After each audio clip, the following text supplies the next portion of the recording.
Okay, so we're here with Kelsey, and she's going to do her 5-minute testimony on waiting on God. So, Kelsey, can you tell me how you met your husband? We met through church. We both went to the same church. Awesome.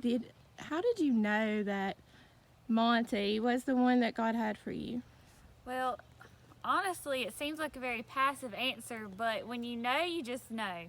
And as a teenager, I prayed for the Lord to send me the right spouse because I wanted it to be from the Lord. I wanted to do it right. So I just prayed, and in my mind, I guess I had like a checklist. And when I met him, I guess he met everything that I had hoped for, and then it was just, the Lord was just in it, and I just knew. Awesome. And how did y'all honor God, like, while you were dating? How did you put the Lord first in that situation? Well, thankfully, we were both Christians, so we automatically put the Lord first personally, but when we came together, we put him first in our relationship, and through that, we waited till marriage before we were intimate. So That's amazing. Like how would a person do that? Like, did you put up guardrails or anything like that? well, honestly, we never really put ourselves into compromising situations, and not saying it was easy to wait, but we would, for the majority of the time, we were usually hanging around family or friends or double dates, and never saying we wasn't alone. We did spend time alone, but it makes it easier if you don't purposely put yourself in those tempting situations. That's awesome.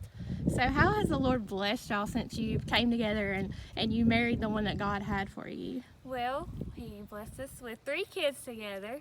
There's one. And honestly, I think he's going to be able to use this testimony, and honestly, we'll be able to raise our kids and kind of lead by example, because it's easier to lead by an example instead of just telling somebody.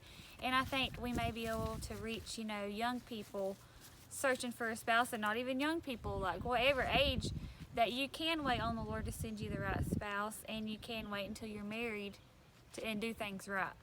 Was it worth the wait? Yes, for sure. So, maybe there's somebody out here watching today, Kelsey, and they need to hear this. What would you say to them? Honestly, making it worth the wait. When you do find that one, and if you have already have it in your heart, you're going to serve the Lord no matter what. When the Lord sends you the right spouse, they're going to love you for that. And true love waits, so you'll know if they're right or wrong, and you'll know if they're willing to wait with you or if they're not. I think that's a good sign to look for. And never set your standards high, and don't ever settle, because you set your standards high, and the Lord really has somebody perfect for you. There's not a perfect person, a perfect marriage. There's not a perfect spouse, but there's somebody perfect for you. That's awesome. Thank you, Kelsey. And what a beautiful place y'all have here. Thank you. It's gorgeous. Another one of the blessings. I know the Lord's truly blessed y'all, and I'm just blessed to call you friend. Yes. Thank you, Kelsey.